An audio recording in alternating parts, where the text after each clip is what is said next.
إذ قالوا ليوسف وأخوه أحب إلى أبينا منا ونحن عصبة إن أبانا لفي ضلال مبين۔ اس وقت کو یاد کرو جب یوسف علیہ السلام کے ان سوتیلے بھائیوں نے آپس میں کہا تھا کہ یقینی طور پر ہمارے والد کو ہمارے مقابلے میں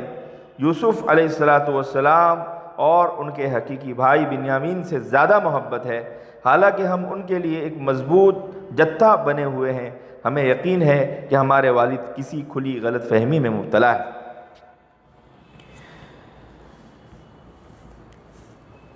انسان کی نفسیات ہے کہ وہ کسی شخص کی طاقت و قوت اور تعداد کی کثرت کو دیکھ کر اس کے قریب ہو جاتا ہے، لیکن ماں باپ میں شفقت کا غیر معمولی عنصر رکھا گیا ہے۔ اس کے تحت ان کا حال یہ ہے کہ وہ اچھے اخلاق و عادات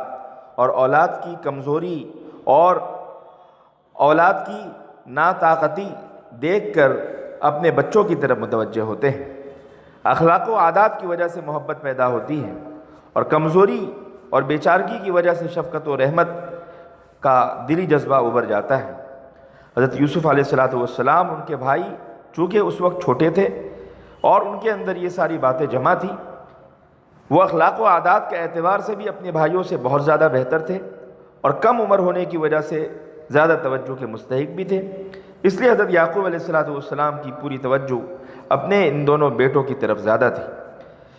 لیکن یاد رکھنا چاہیے کہ اس کے پیچھے ناانصافی یا جانبداری کا جذبہ کار فرما نہیں تھا، بلکہ ایک فطری سی بات تھی اور ایک فطری جذبہ تھا جو ہر ماں باپ میں ہوتا ہے۔ اس کو حضرت یعقوب علیہ السلام کے بیٹوں نے اپنے باپ کی غلطی نعوذ باللہ تصور کر لیا، حالانکہ یہ سوچ خود غلط تھی۔ انسان کا ایک بچہ 3-4 سال کا ہو اور ایک 18-20 سال کا ہو تو یقیناً وہ 3-4 سال کے بچے کو گود میں لیتا ہے، اسے اپنے سے چمٹاتا ہے، بوسہ لیتا ہے، پیار کرتا ہے۔ یہ ایک فطری محبت اور فطری تقاضا ہے۔ یہی چیز بڑی عمر کے بچوں کے ساتھ نہیں کر سکتا وہ، لہذا یہ اولاد کے ساتھ ناانصافی نہیں۔ تورات میں حضرت یوسف علیہ السلام کے تو بھائیوں کے بھی نام ذکر کیے گئے ہیں، مگر یہاں نقل نہیں کیا جاتا ہے، کیونکہ قرآن کریم نے جب ان ناموں کو ذکر نہیں کیا تو ہمیں بھی ذکر نہیں کرنا چاہیے۔ شاید حکمت یہی ہو کہ بلا ضرورت غلطی کا ارتکاب کرنے والوں کے نام کو ذکر میں لانا یہ اخلاق و مروت کے خلاف۔ اور یہاں یہ بھی سمجھنے کی بات ہے کہ حضرت یوسف علیہ السلام اور ان کے بھائی بنیامین یہ حضرت یعقوب علیہ السلام کو بہت زیادہ پیارے تھے، کیونکہ وہ سارے بھائیوں میں سب سے چھوٹے تھے۔ والدہ کا چونکہ انتقال ہو چکا تھا، خاص حضرت یوسف علیہ السلام کی نسبت بہت ممکن ہے حضرت یعقوب علیہ السلام اپنے نور فراست سے یا الہام ربانی سے یہ سمجھ چکے ہوں کہ اس بچے کا مستقبل نہایت تابناک اور بہت ہی درخشاں ہے، اور نبوت کا جو سلسلہ وار معاملہ چلا آ رہا ہے یہ حضرت یعقوب علیہ السلام کے بعد حضرت یوسف علیہ السلام کی ذات سے وابستہ ہونے والا ہے۔ خود یوسف علیہ السلام کا حسن صورت اور حسن سیرت اور کمال ظاہری اور کمال باطنی یہ والد بزرگوار کی محبت کو خصوصی طور پر اپنی طرف جذب کر رہا تھا، اور دوسرے بھائیوں کے اندر یہ ساری باتیں نہیں تھیں، اس لیے وہ اندر اندر حسد کی خاک میں اپنے آپ کو مل رہے تھے اور بھائیوں کو یہ چیز ناگوار ہو رہی تھی۔ وہ اسی لیے کہتے تھے کہ وقت پر کام آنے والے تو ہم ہیں، ہمارا ایک طاقتور جتھا ہے، باپ کی ضعیفی میں ہم کام آتے ہیں، ان چھوٹے لڑکوں سے کیا امید کی جا سکتی ہے۔ انہی خیالات کے ماتحت اپنے والد بزرگوار کی نسبت وہ کہتے تھے کہ وہ اس معاملے میں سخت غلطی پر ہیں اور صریح خطا پر ہیں، اپنے نفع و نقصان کو صحیح نہیں سمجھ پا رہے اور وہ اپنے نفع اور نقصان کا صحیح موازنہ نہیں کر پا رہے۔ اقتلوا يوسف أو اطرحوه أرضا يخل لكم وجه أبيكم وتكونوا من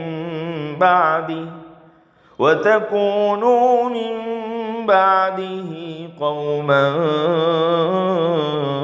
صالحين۔ اب اس کا حل یہ ہے کہ یوسف علیہ السلام کو ہی قتل کر ڈالو یا اسے کسی اور سرزمین میں پھینک آؤ تاکہ تمہارے والد کی ساری توجہ خالص تمہاری طرف ہو جائے، اور یہ سب کر گزرنے کے بعد پھر توبہ کر کے نیک بن جاؤ۔ یہ ترجمہ اس آیت کی ایک تفسیر کے مطابق گویا ان کا یہ خیال تھا کہ زیادہ سے زیادہ ایک گناہ ہی تو ہوگا اور ہر گناہ کی معافی توبہ سے ہو سکتی ہے، چنانچہ توبہ مانگ کر پھر ساری عمر نیکی کرتے رہیں گے۔ حالانکہ کسی بندے پر اگر ظلم کیا جائے تو اس کی معافی صرف توبہ نہیں، جب تک وہ مظلوم معاف نہ کر دے اس وقت تک وہ غلطی معاف نہیں ہوگی۔ اس جملے کی ایک اور تفسیر بھی ممکن ہے، اور وہ یہ ہے کہ ان کا مطلب یہ تھا کہ ہم بعد میں نیک بن جائیں گے، بلکہ ان الفاظ کا ترجمہ یہ ہے کہ یہ سب کر گزرنے کے بعد تمہارے سارے کام درست ہو جائیں گے، یعنی والد کی طرف سے کسی امتیازی سلوک کا کوئی اندیشہ نہیں رہے گا۔ قرآن کریم کے الفاظ میں اس معنی کی بھی گنجائش موجود ہے، اور حالات اور تناظر کے اعتبار سے بھی دونوں معنی اگر مراد لیے جائے تو کوئی حرج نہیں۔ اب یہاں پر سمجھنے والی بات یہ ہے کہ رشک و حسد کی آگ بھائیوں میں جو پہلے سے لگی تھی وہ اندر ہی اندر سلگتی رہی۔ آخر کار آپس میں مشورہ کیا کہ یوسف علیہ السلام کی موجودگی میں ممکن نہیں کہ والد بزرگوار کی خصوصی محبت و توجہ کو ہم اپنی طرف کھینچ سکیں، اس لیے یوسف کا قصہ تمام کرنا پڑے گا اور یوسف علیہ السلام کا قصہ یہاں ختم کرنا پڑے گا۔ اب کیسے ختم کیا جائے تو اس کی صورتیں بھائیوں نے آپس میں مشورہ کر کے بتلائیں۔ کسی نے کہا کہ قتل کر دو، کسی نے کہا دور دراز ملکوں کی طرف پھینک دو جہاں سے وہ واپس نہ آ سکے، جب وہ نہ رہیں گے تو پھر باپ کی ساری توجہات، ساری مہربانیاں، ساری محبتیں یقیناً ہم ہی پر رہے گی اور ہم ہی ان چیزوں کے تنہا حقدار رہ جائیں گے۔ بنیامین کے معاملے کو غالباً ان کے یہاں کوئی اتنی اہمیت نہیں تھی، گویا یہ سمجھتے تھے کہ اصل میں یوسف علیہ السلام کی محبت ہی اصل ہے، اور ان کی محبت تو یوسف علیہ السلام کی محبت کا ضمیمہ ہے، اس لیے وہ حضرت یوسف علیہ السلام کے بارے میں یہ خیال کرتے تھے، اور آپس میں پھر یہ بھی کہنے لگے اگر قتل ہی کرنا پڑا تو یہ قتل وغیرہ کا گناہ تو کرنا پڑے گا، اور گناہ کرنے کے بعد جب فارغ ہو جائیں گے تو توبہ کر لیں گے، خوب نیک بن جائیں گے۔ گویا رند کے رند رہے ہاتھ سے جنت نہ گئی، رند کے رند رہے ہاتھ سے جنت نہ گئی، یہ معاملہ ہے۔ بعض مفسرین نے وَتَكُونُوا مِن بَعْدِهِ قَوْمًا صَالِحِينَ کے معنی یہ لیے ہے کہ یوسف علیہ السلام کے بعد ہمارے سارے کام ٹھیک اور درست ہو جائیں گے، جیسا کہ ابھی آپ کے سامنے بتلایا گیا، کیونکہ پدر بزرگوار کا دست شفقت یوسف علیہ السلام سے مایوس ہو کر صرف ہمارے ہی سروں پر رہے گا۔ جب یہ تجویز دی جا رہی تھی تو ایسا لگتا تھا کہ سامنے بھائی نہیں بلکہ بھائیوں کی شکل میں شیطانی دشمن بیٹھے ہوئے ہیں۔ حضرت یوسف علیہ السلام کے بارے میں والدین کی جو محبت تھی وہ یقیناً بہت ہی زیادہ تھی، اس لیے وہ بے پناہ خیال بھی رکھتے تھے، اور ایسے ہی وقت میں شیطان کھیل جاتا ہے۔ شیطان کے دھوکہ دینے کا ایک طریقہ یہ بھی ہے کہ جو لوگ جرم کر کے عادی بن جاتے ہیں ان کا معاملہ تو الگ رہتا ہے، لیکن جو لوگ جرم کرنے کے عادی نہیں ہوتے اور جن میں ایمان کی کچھ نہ کچھ چنگاری اور خدا کے خوف کی کوئی کیفیت باقی ہوتی ہے، وہ ان کو پھنسانے کے لیے کہتا ہے کہ گناہ کر لو بعد میں توبہ کر لینا، توبہ کا دروازہ تو کھلا ہی ہوا ہے، چنانچہ ایک دفعہ گناہ کر لو پھر اچھے طریقے پر زندگی گزار لینا۔ یہی بات شیطان نے حضرت یوسف علیہ السلام کے بھائیوں کے دل میں ڈالی۔ حالانکہ توبہ کی حقیقت یہ نہیں ہے کہ انسان پہلے سے گناہ کا ارادہ دل میں چھپائے رکھے اور پھر توبہ کر لے، مطلب تو یہ ہے کہ اس کو اپنے گناہ پر پشیمانی اور ندامت ہونی چاہیے، لیکن یہاں پر ندامت ہے ہی نہیں، اور جب ندامت نہیں تو ندامت کے بغیر توبہ ہوگی کیسے؟ اس لیے اس آیت سے یہ بات معلوم ہوئی کہ انسان اللہ کی توفیق سے ہی گناہوں سے بچ سکتا ہے، ورنہ پیغمبروں سے قرابت اور رشتہ داری اور ان کے ساتھ رہنے کی صحبت بھی